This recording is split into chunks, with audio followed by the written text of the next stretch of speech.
Welcome to Live Courageously podcast show number 93. I'm your host, John Duffy, and Live Courageously has been the conscious theme of my life for the last 4+ years since the beginning of the pandemic in 2020. And it's also been an unconscious theme of all my life. Courage is resistance to fear, mastery of fear. There's something contagious about someone who is courageous. Today's show is with a courageous and talented new friend, Symone Fairchild, and Symone is a founder of Ion DV, an organization whose mission is to eradicate domestic violence and is dedicated to bringing your light into the darkness.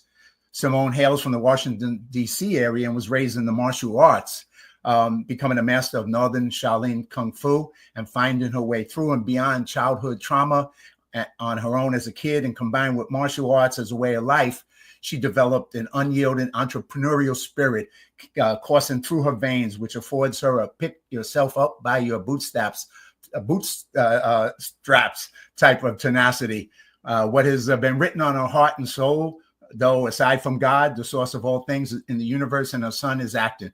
As a result of the journey thriving post-domestic abuse, she has come to understand exactly what her gifts are and why she has them. She was gifted in acting to breathe the light of truth to her characters. She was gifted in writing to bring forth the ultimate truth to the word. She was gifted in directing to bring forth the ultimate most visionary truth. And she was gifted in producing to bring together all the people and resources that are meant to be pieces of the puzzle. All in all, she was meant to fully imagine the world the way it was meant to be and created, giving humanity or humankind a vision of what already rests on their heart and souls, and showing them a way to create what they hunger for themselves. Symone has come to allow herself to lean in permanently to her inner light, her inner destined strength, and she will never yield from that. As a result of this journey, she has come to understand that she is meant to create what truth looks like to the world, and that is her destiny. Wow, what a powerful statement of her mission and vision, isn't that?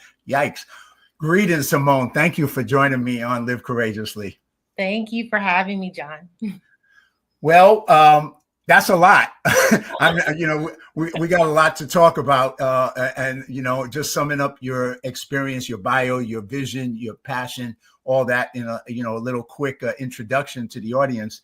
But I usually like to kick off the show with 2 questions, and the first one is, how did we meet? Because almost all the people I've had on my show so far are people that I've met in the real world, not just on social media, but actual real people in the real world. So how did we meet? We met through an event at Mindatorium. Yes, and what brought you to Mindatorium? So, and we'll talk a little bit about what that is and why that kind of connects us at the moment. But what brought you to that event? One of the executives, Karen Olsen Hall, who is just absolute my heart, and she is one of the most beautiful souls that there are on the planet. She is a dear friend of mine, and she has been really looking out for me, opening doors for me, bringing me into spaces and meeting people that will help me move along in my journey. And she introduced me to Mindatorium.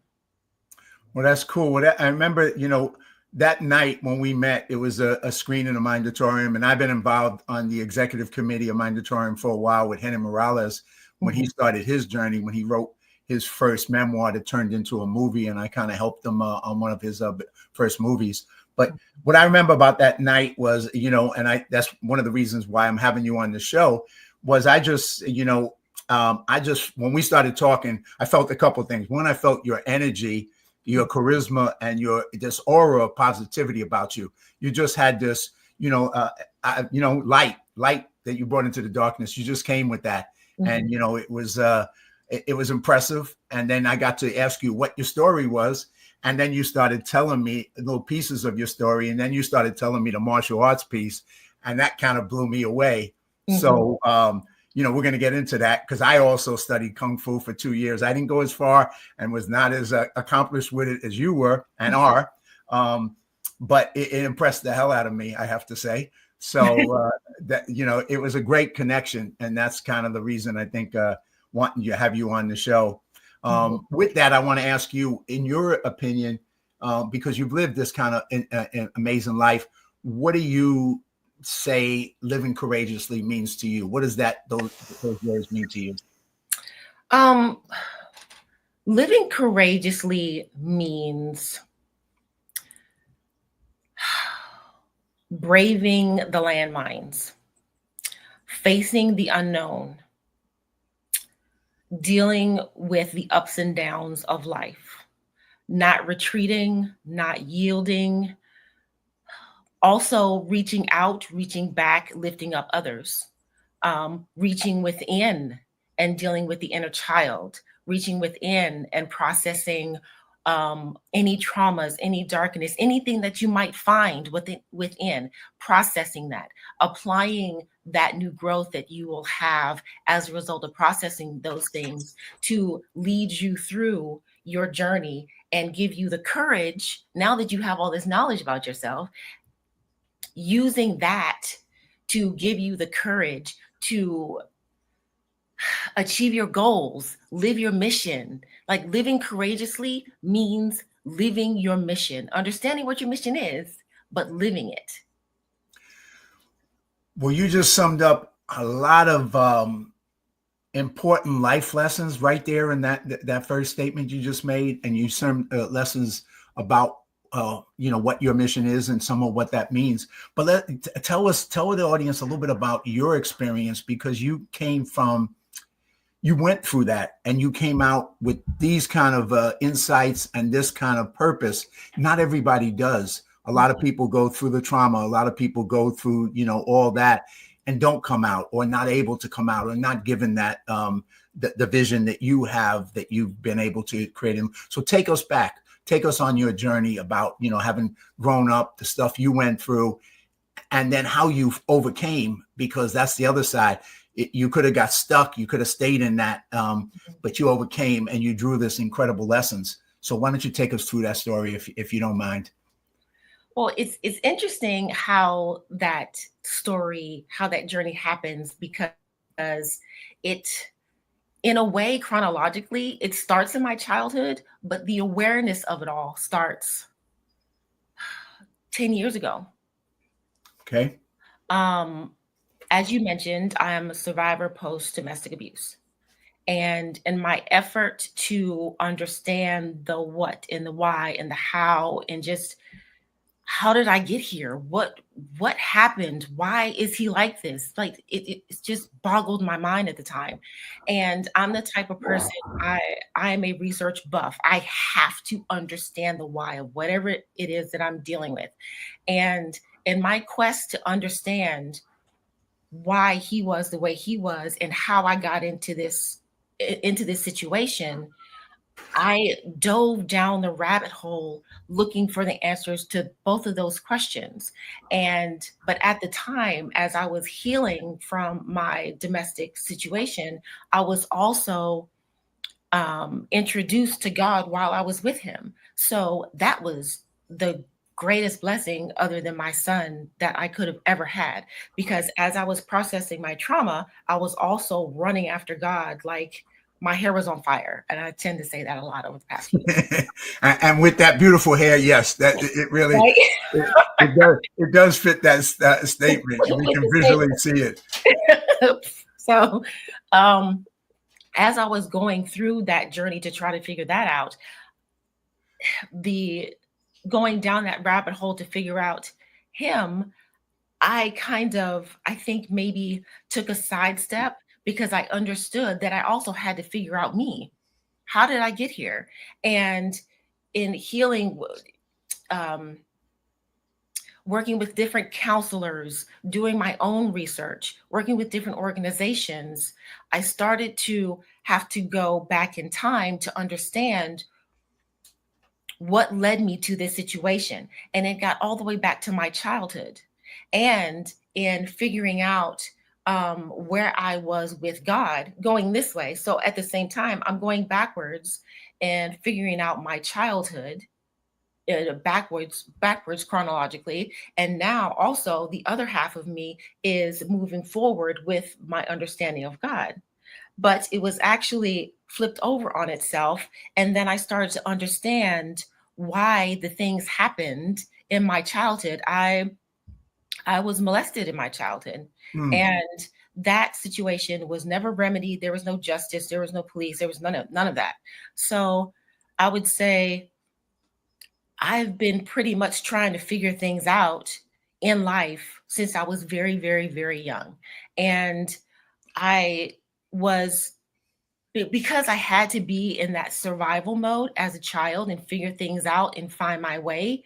I came to understand that looking back, I was equipped with the tools to be able to not only survive, but to thrive. That was etched into my DNA, it was etched into my brain and my heart and my soul. And the more I understood about who I was spiritually, the more I came to understand that I was put on the planet to experience everything I had experienced, trauma and all, from the beginning, because I was meant to be sitting right here, right now, having built my entire empire, having met you, having being brought into my mindatorium. I was meant to be here. And I was meant to go through childhood trauma. I was meant to be raised in a household where was I was basically raised as a boy, to be quite honest with you. I grew up in the martial arts, and it's a very, very masculine industry. And I'm not a tiny person. So, and I was a fighter. So I was really good at the sparring, and it got to the point where I was so good that I couldn't I couldn't spar with women anymore. I had to spar with men, and that gave me the confidence. But I was also a very soft-spoken young lady, so I was given the trauma, but I was also given the tools moving forward. It. There's so much to unpack there because, like you Mhm. said, there was the stuff you went through as a child, and then you actually 10 years ago you started this journey of going back and dealing with that and healing that and understanding it, and then Mhm. also going forward and doing that as well at the same time. But Mhm. going back, like you said, I mean, you know, going through martial arts like you did, uh, it gave you certain strengths. It didn't heal the trauma all of it, didn't address it. That came later when you addressed it in later in life. But what what would you say that gave you as strengths as a person? What did you take away from that? I mean, you kind of addressed a little bit of it, but what did that do for your life and for who you are today to be that person that could get up there and fight? But more than fighting, it's more what was behind it, the understanding, the philosophy, because the Yeah. fighting's a Mhm. small little piece of that thing. Yep. If you don't have the right mindset, the Mhm. fighting ain't everything. That's bottom line, right? But tell us about that. Tell the audience a little bit about that. Yeah, I'm glad you switched it around into the philosophical aspect of it um, because my sister and we were raised in the art of it. Yes, you did the sparring and the forms and the weapons and the this and that, but what was most important was the centeredness and the groundedness and the awareness and the mindset and the fighting for others before yourself, looking out for others before yourself. That I would say became a part of my personality. It formed my mindset. And when you are filled with um, philosophies such as those as a child, it really does bubble over into your energy. It bubbles over into who you are as a person, how you conduct yourselves in any room. Like it develops into an unspoken confidence that you have in your actions, in your words, in your mannerisms. That I'm the type of woman who I don't need to be walked to my car. I have experiences in Hollywood, just like other women have experiences in Hollywood that are absolutely awful. But Mm, but I have an awareness in regards to I know what people to deal with and not to deal with. I know not to go to a producer's hotel for dinner. Like there's a certain awareness that has been built up into me in regards to the philosophical aspect of the martial arts. It's just a knowing. And what people don't understand with martial arts too, with certain art is that it's based in the divine. It's based in Buddhism. So there is really like a spiritual aspect of it that gives you a certain confidence and a certain energy and a certain mindset that never goes away. You're so right. I mean, I remember that night when we first met and we were talking about some of the martial arts stuff and your particular thing and the fact that you took, and are skilled in Northern Shaolin. And I studied Northern and Southern Shaolin when I was a high school dropout. I was 16 years old and I studied it for 2 years and I became a junior instructor and then I got injured. But the important thing, like you're saying, what it left me with a lifetime of all those things you're saying. At 17 years old, I was a kid on the street, but I had confidence. I had a mindset, and it was about, I knew how to survive. I knew how to protect myself, but I knew how to help others. It gave me that belief systems about, what you do and how you do it in life. And I carried it for a lifetime. I mean, I think it was one of the biggest impacts in developing who I am and developing my life. If I didn't have those 2 years, obviously I would have turned out differently. Who knows how, but it gave me that. And that's what you're saying. You did it for a lot longer, but it's that understanding that that's what gets us through life, overcoming challenges, obstacles, all the stuff that life will throw at us. Some of it, we don't want it thrown at us. It's like, that's the last thing we want. Right. But we have to deal with it because it's there. And so it seems like you had that, at least that was something that carried you, gave you the strengths in so many areas of your life. And am I wrong in suggesting that? Oh, you're absolutely correct. It gives you a grit. It's a good word. Yeah, it gives you a grit. And it also, I don't know if this was the martial arts or if this is just who I am. I have this, I'm able to ground during like a tornado. Like I'm able to ground when I'm able to ground in the unknown. I'm able to center myself when I am in a space that is completely dark, completely unknown, like healing from the domestic abuse, healing from domestic violence. There are so many people, men, women, children, that don't manage to get out. On average, it takes an abused individual 7 times to be able to leave a situation, to be able to leave an abusive relationship. Wow. Once I figured out what was happening and that it was never going to change, it was as if a light switch went off in my head. I said, yeah, I'm not dealing with this the rest of my life. There's absolutely no way in the world. And I'm a parent, and it's my job to be able to make sure that this little person is going to have the best chance in life. So, and I was gifted with that responsibility. So what type of parent would I be? What type of mother, especially, would I be if I stay here? It was unfathomable to me to stay. No matter what it was going to look like on the outside, because I had no idea where we were going, what was going to happen. I had no idea, but I did know that we weren't staying. I did know we weren't staying.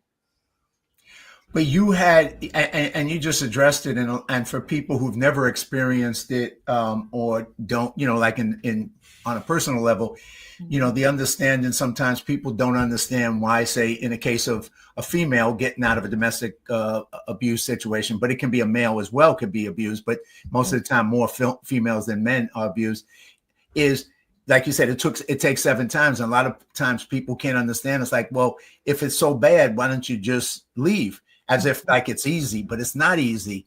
It's Right. so hard. And then you don't, because you're going into the unknown and you have nothing and you don't know how to survive. So in your case, you had all these internal strengths and a mindset that, and like you just addressed, being a mother and putting that focus just as my responsibility, that gave you some amazing strength that isn't easy to get. People think it's easy. Well, you just, leave. Well, yeah, it's not that easy. It's freaking hard. And I think that because you went on to do, counseling and all the stuff that you've done with other people as well. But tell people about that too, because I think sometimes people don't understand domestic abuse it's very hard to get out of. there are so many aspects in our world that make it difficult for people who are, sorry, my lighting is messing up, that make it difficult for survivors to be able to leave. Number one, the abuser will have manipulated the abused to believe that there is no help out there, no one cares, no one loves them, and the only person that's ever going to be there for them is their abuser. And so when you keep hearing that over and over and over and over, and you're made to feel absolutely powerless in your home as an adult, as a spouse, as a parent, then it starts to wear at your sense of self. It starts to literally psychologically wear down your sense of self. And you become so tired and so exhausted that even if you did manage to get out, how are you going to sustain? It causes such a drain on your psyche, on your psychological mindset, that you just can't see beyond the situation that you're in. And if you're managing to survive within where you are, then a lot believe that I'm surviving. And Right. because our society is meant for people to survive, not to thrive, then what would reality look like outside once I get out there and I don't have any resources? I'm been made to believe that there is no help for me. How am I going to get home? How am I going to feed myself? How am I going to work if I've been told day in and day out there's no help for me, there's no love for me, I'm good for nothing, I can't do anything, I'm not beautiful, I have no brain. Like, you've been manipulated by the one person on the planet that is supposed to care for you and love for you. And if that person is feeding all this information into you, it really does ruin the human psyche. It does. It Like does. it, and that's just one example. Sure. You know, so And you then, gotta get beyond. like you said, your survival is, for a lot of people, survival is what we're dealing with, or could be dealing with. And to go from survival to, or surviving to thriving. I mean, I know that's part of your purpose and mission, is understanding that that's where we should be, is in a thriving mode, not in a surviving mode. And you have to get there by taking actions and believing certain things, and finding the courage to be able to go from the place where you're kind of trapped, whether it's in domestic abuse or economic trapped or whatever that trap is. You got to get out of that and move forward to get to thriving, because that's where you're going to succeed. That's where you're going to grow. That's where you're going to have a fuller, better life if you get to that place. Right. So that's what you did. And well, tell us a little bit, if you don't mind. You also created, ION DV, which is basically ION domestic violence. And you began to, not only did you overcome personally, which took amazing courage and resilience, but then you took that mission and that message to others. And if you want to share a little bit about that journey and why you did that, and what that meant to both others and to yourself. Oh my gosh. Just hearing you talk about it is getting me like choked up. So ION DV. I started ION DV during the pandemic. Okay. And my son and I were actually homeless at the time. We were living with a friend and his mother, and they gave us their attic. And a friend of mine had given me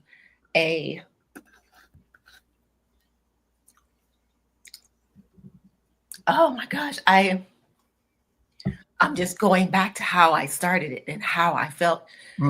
Oh my gosh. So a friend of mine who was a member of my church at the time, she had a Apple desktop computer just sitting in her garage she wasn't using. She gifted that to me. And without that, I wouldn't have been able to conduct the interviews. Wow. And something in me, when I'm driven to do something, I'm compelled to do it. I can't not do it. And come to find out, that has been that light, that drive I was born with. I've had that my entire life. And I've always been compelled to help other people ever since I was a child. And when I came to understand that someone has got to do something about this problem, society's not going to do it. So somebody's got to do it. So I guess it was Symone's job to do it. So, okay, this is what we're going to do.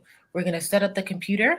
And I knew that I was going to create a safe space for other survivors, other current victims, if they were currently in their situation, to be able to just come and speak their truth. And that was it. It was going to be at that point. I remember sitting at the computer and doing my first few interviews. I was so scared. I was so nervous that I could hear my heart beating in my ears. I was sweating, and I was like, okay, I knew I had to do it. I knew I had to do it. So I pushed myself beyond my fear each and every time. And the more I did that, the more people came to me wanting to share their stories.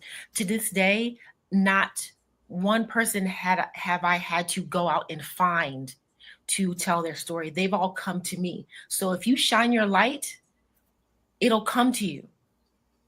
I conducted, I think to this day, 28 or so interviews, including survivors, including professionals who work in the domestic violence space, some psychologists, counselors. Eventually, I got into the political space. I was working with Los Angeles County Domestic Violence Council, and they have quite a few different committees that have some sort of effect on or aspect in domestic abuse. And in all of my study, I came to understand that there are two aspects of domestic abuse that need to be addressed if it's going to be eradicated. Number one, the public needs to understand the root of it, the cause of it, the seed of it. How does it happen, and why is it allowed to continue? And then two, we must change the laws by which society operates. Because I've found just by myself, but also talking to other survivors and dealing with those who manage to get their case to court, whether it be criminal court or civil court or family court, the court only sees domestic violence as this. The same way society kind of sees it. Although society sees a little bit more of it, there's so much more to domestic abuse than our laws will acknowledge. And here we go again with, okay, so I guess Symone's got to do it.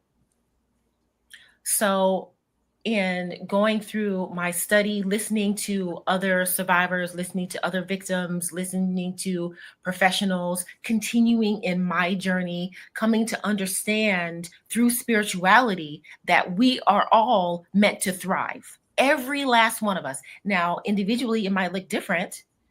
Someone might, their story, their thriving story might be that they're the greatest parent in the world. Another person's thriving story might be that they're an astronaut. Whatever it is, we're all meant to thrive.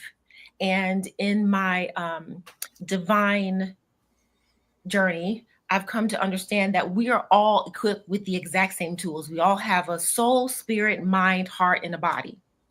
And because we are all equipped with those things, we are actually all equipped to thrive.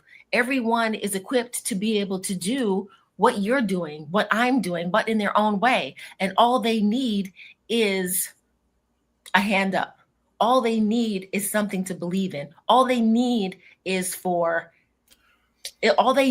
to be reminded of who they really are and what they're meant to be, and a way to get there. That's it. And that's what Ion DV is meant to do. It's meant to uncover the truth of the seed, uncover the truth of how it can be permanently changed, and inspire people to live their lives thriving. Period. That's a whole lot. You summed up a whole lot. I just want to have people take a quick look at all the things you're doing, because we're going to go forward in a minute and we're going to go into all the new stuff you're doing. But I also do want to just take a moment to say, you talked about how you were scared, doing these interviews, and you overcame the fear, and at first you were like, and I think that's the thing that people sometimes don't see, because like when I met you, that's the last thing I would have ever thought about you as somebody who was going to be afraid to have an interview, because that wasn't your energy. That isn't who you are. But we all have that, and that's sometimes people see us one way, but they don't realize we didn't get here just magically. You had to go through stuff, right? Right. And you went through stuff. You went through that, overcoming fear to speak and to be interviewed and to do all that. But if somebody meets you, they would never think that you were afraid. I didn't, but it's that piece. But I want to share this your page and tell people to take a look at it. But let me just get it up here, and I'm gonna where is it? There we go. And I'll put it up on the thing, and then I'm gonna just get rid of that. And I think I have it up here, right? Mm-hmm. Yeah. Yep.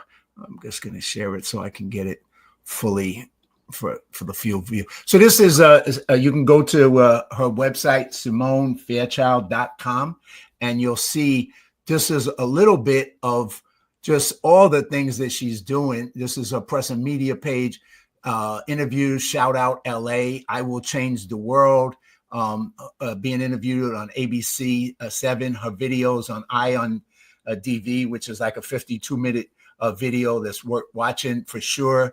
Other interviews, New Scene Magazine, Woman in the Arena, which is a great, and I love that picture. It's just, that whole thing about being in the arena, not being a critic and being in the arena, that concept, that's great. Here's some her podcast, The Hero Within podcast, and that's the woman you mentioned, Karen, who's a dear friend. And so I would just recommend people to go to Symone Fairchild and take a look at your website, look at what you're doing, and then we're going to go a little bit further and talk about all the stuff that you're doing now, as well as the stuff that you were doing before. So that's going to bring us back to right here. Anyway, I just wanted people to see that, because there's so much you're doing now, both as an actress, as a writer, as a producer, and as you put it, as a budding director. So all those different new aspects of yourself. And that's kind of what brought us into Mindatorium, because it's a group that is about inspiration, transformation, motivation. And it puts up videos, movies, short movies, music. And it's kind of like a Netflix of sorts, but with a positive twist, with a motivational twist, with an inspirational twist that inspires people. And that's part of what we're trying to do with it. And you're part of that community with us. And you're also going to be being a creator of all this content as well. And so that's like another aspect of who you are. So share a little bit. We bounce around a little bit, but share a little bit about that journey, because you went through martial arts, you went through trauma. Where did the actress thing show up? Where did the creative side show up? Share a little bit about that piece of yourself. Yeah, it does seem kind of random when you think about my journey, but I actually, as a kid, I wanted to be either a veterinarian or a model. And so I was always following those things as a kid moving forward. And then once I got to college, I started modeling a little bit, and that was a lot of fun. But at one point I was cast in a play, and at that point I had shot 2 commercials and loved it. It was wonderful.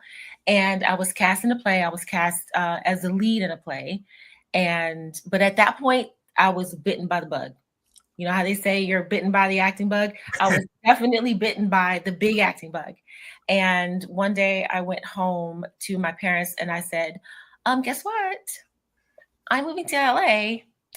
I remember my dad, he just kind of smiled because he's the artist of the couple. And my mom was like, no, you're going to veterinary school, and that's all there is to be said about it.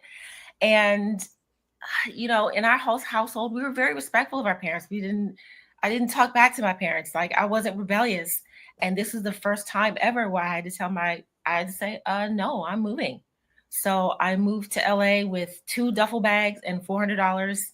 And Wow. How old were you at the time? And oh gosh, how old was I? in your 20s? Yeah, I was in my 20s. Okay. I was in my 20s, and I wasn't scared at all. I don't remember being scared at all. Huh. I knew what I was doing. I was 100% in it. I was confident in my choice 100%.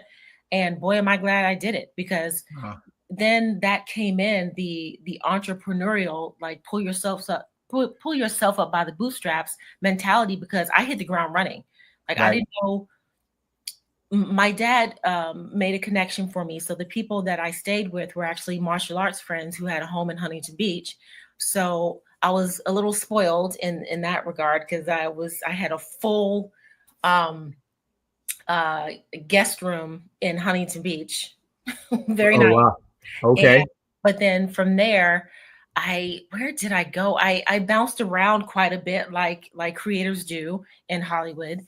But I was learning my craft. I was networking like crazy. I was doing background work. I was on it all day, every day. And to this day, there are relationships that I still have that I made then. Eventually, I made it to oh goodness, Expressions Unlimited, acting coaches in Sherman Oaks. Okay. And Bobby Chance was my acting coach, and she saw something in me. She saw the light in me that I knew it was there, but I didn't know how to get it out. And she brought it out in me.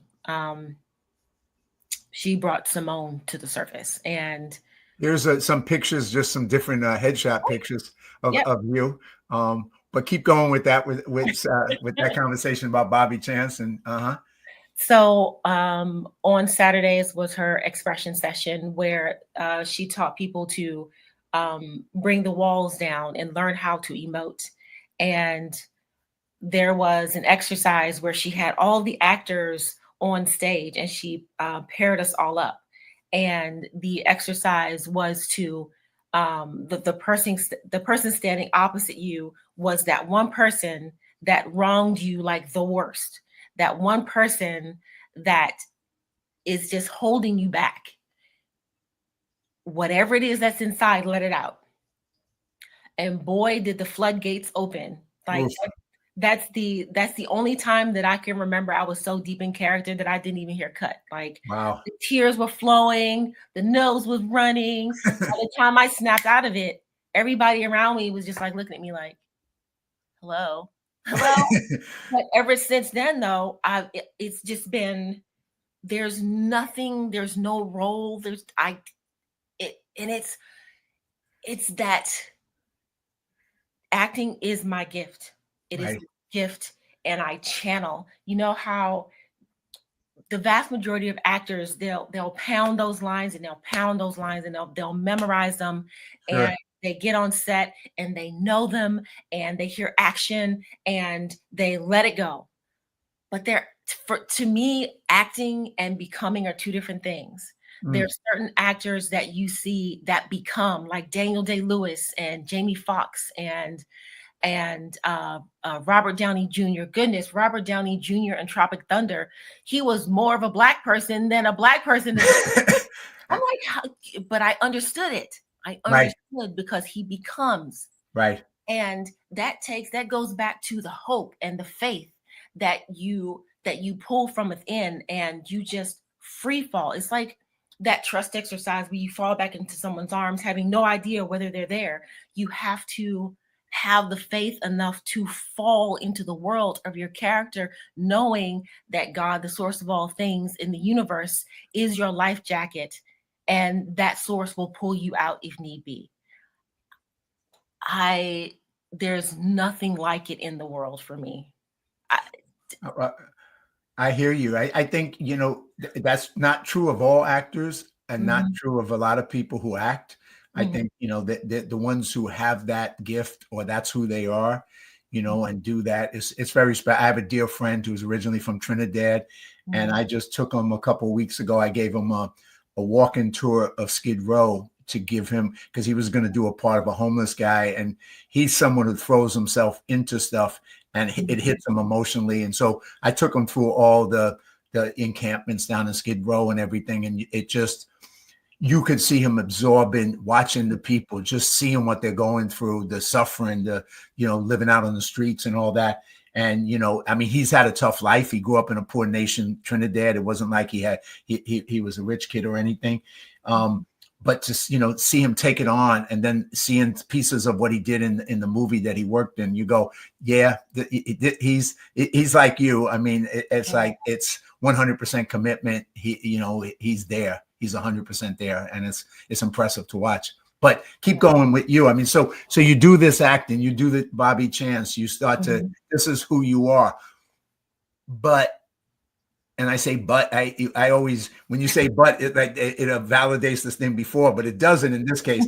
What I mean is, and not but, and you add into it the other stuff, writing and producing, and then at some point directing, because you have this giant vision of what you want to be and share and accomplish. Share that vision with us. Tell us a little bit about that pieces of the other sides of you. Okay. I've been writing since I was a child. It was my outlet. And when I was in my domestically abusive situation, that kicked in again. At the time, I was introduced to a film and television executive, and she became a dear friend of mine. And she knew what was going on in the household. And she suggested that I take a film writing course. And it was a 12 or 15 week or so condensed writing course. And I wrote my first project during that entire time. And I think I was the only person in the class that managed to finish what they were writing. You could either write a feature, you could write an episodic, you can start a book, whatever it is that was on your heart to write, you could write. And what my idea could have been either an episodic or a film, but the gentleman who was teaching the class, and his name is escaping me at the moment, but it was the Writers Boot Camp in Santa Monica. Okay. It's funny. I attended that when I first moved to California from New York. No way. Yeah. Small. Yeah, that's wild. Really, that's wild. Really good. I really, really enjoyed it. It was difficult because there was so much information condensed down into the 12 or 15 weeks, but I love stuff like that. I love the challenge. And I wrote my first project there. It was an action espionage feature film. And to this day, it is my favorite project. Oh, that's cool. Yeah. So it's that installment. It's a feature franchise. So it's the first installment.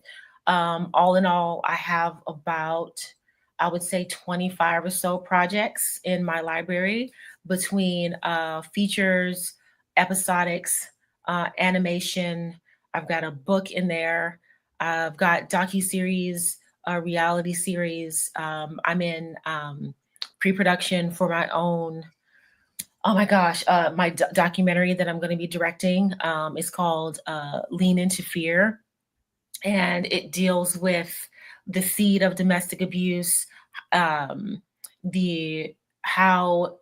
abuse and trauma is allowed to continue within society. And then the last act is about, how you thrive and why you should thrive.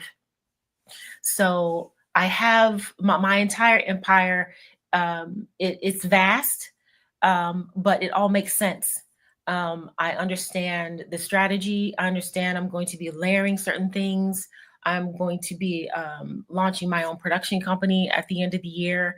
So I've got a plan, and it's happening.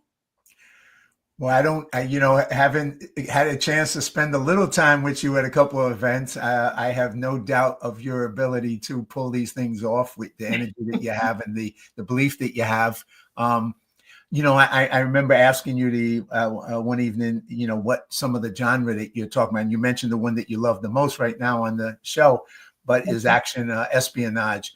And, I mean, I didn't know what you were going to say. I mean, you know, it could have been anything. Mhm. But that apparently that's something that you really enjoy is those kind of projects, and that's the projects that you want to create and Mhm. both write and produce. So tell us a little bit about that little why that, you know, what about that lights you up? It definitely stems from the action, the martial arts in my background. It definitely Hmm. stems from there. And I've always been the type of person where I've been rooting and sticking up for and fighting for people that need help. My dad would always say that you're always bringing stray cats home, and meaning I would befriend the kids who were being bullied at school, that needed friends, Okay. that needed love, that just need to be cared for. And that has grown and morphed and morphed and grown since I've become an adult. So when you combine the love of action and the martial arts and the wanting, just the having the drive to be able to help people love and laugh and live their greatest self, then that it makes sense that I would absolutely love action espionage. I don't care what it is that comes on. If it's about the CIA, or if it's about the FBI, or it's about, like, I love the Bourne series. Can't get enough of that. And Mission Impossible, there was a limited series, not a limited series, but there was a series on Netflix called The Recruit. Incredible, incredible.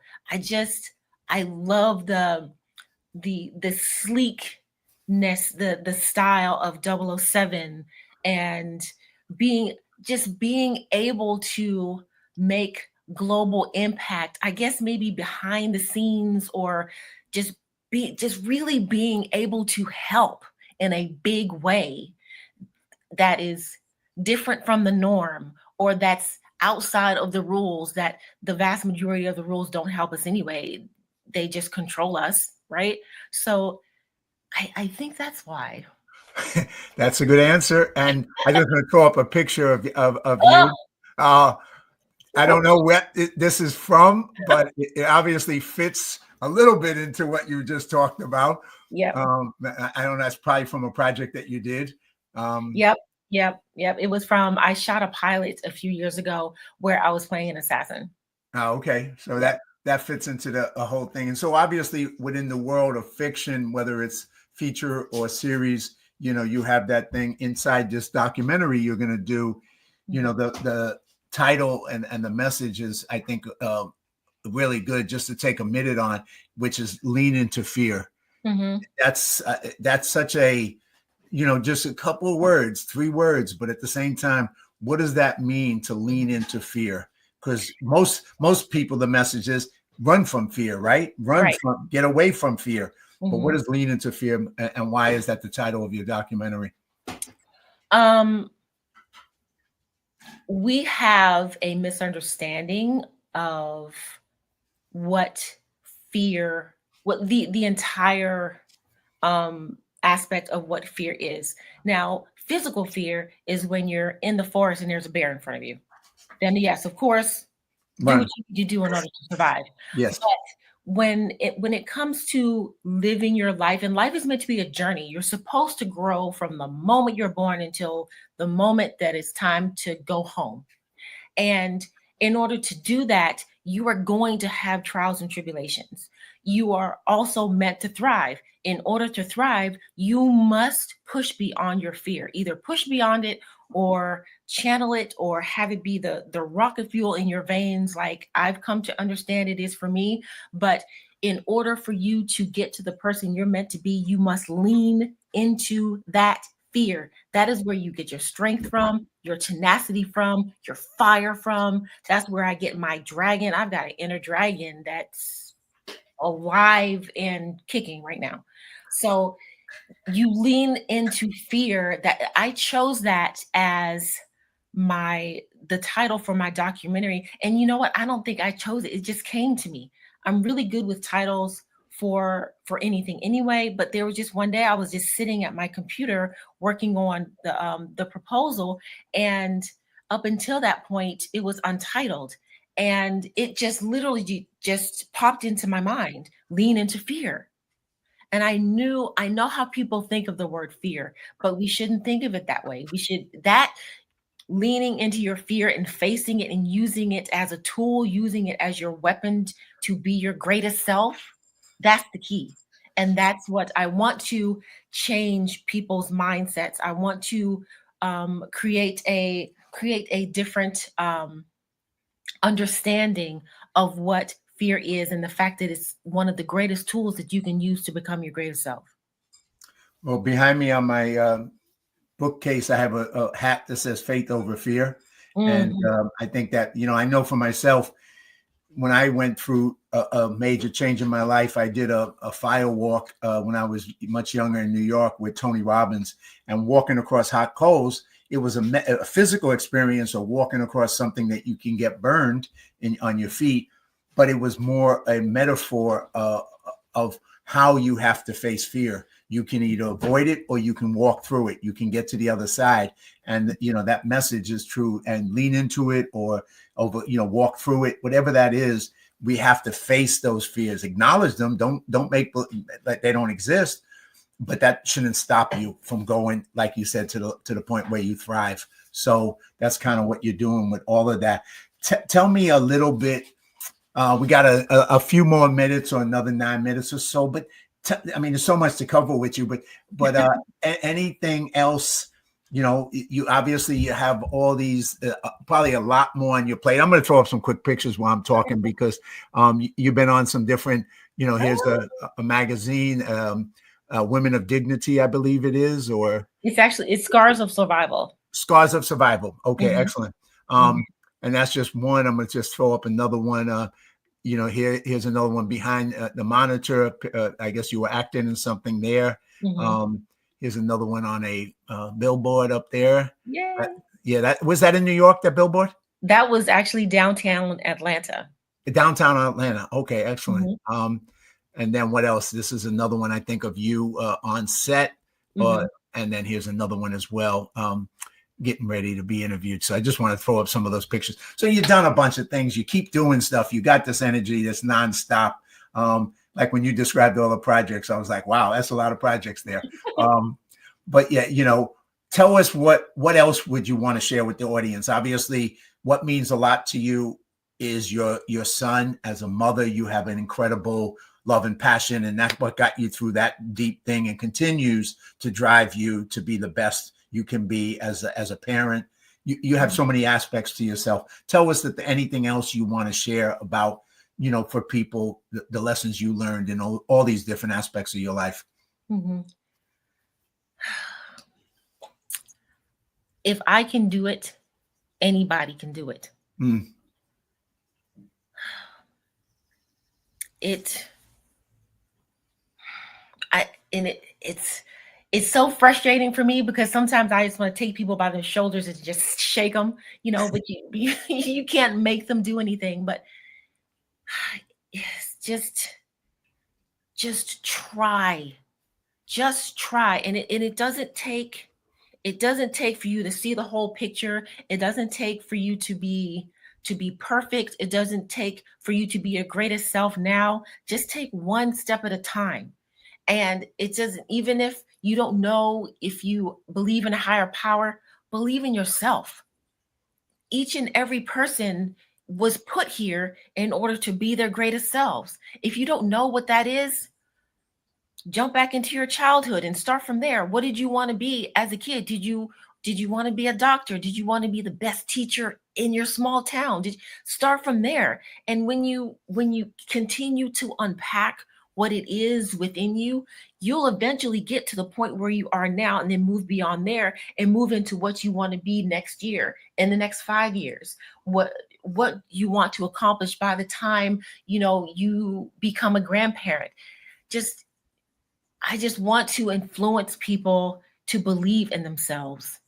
And it doesn't have to be big. It just has to be one step. Just keep going. Just try. And I know it's scary. Just find people who believe in you. Find one person that believes in you. Find a hobby that you love. Write a book. Get a journal. Record just your thoughts on your phone. Just jump into you. and just because the light is within you, and what is within you needs to get out. What is within you blazes the trail to your greatest self. Just take the first step. That's a great message, a great things to share with people and tell them. And just like you said, like your dad said, you were always bringing home cats, and the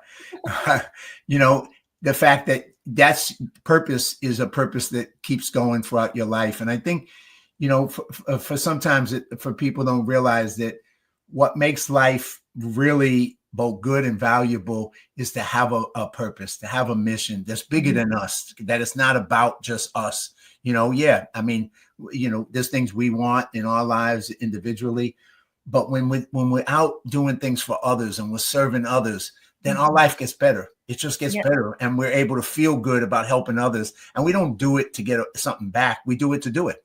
You do it to be able to share your light, like you say, share your light with others, and you bring them some light in the darkness. If they're in a moment of darkness, well, you be the light, be the light that they need, and then they'll be the light for somebody else. And it'll create that ripple effect in life where you just inspire them to go and do the same thing to others in life. So that's kind of what I see you've been doing, obviously, on so many different levels. And I just say I'm blessed. I mean, God has definitely always given me great people in my life and just keeps adding to it, and everywhere I go, all of a sudden I meet another great human being like yourself.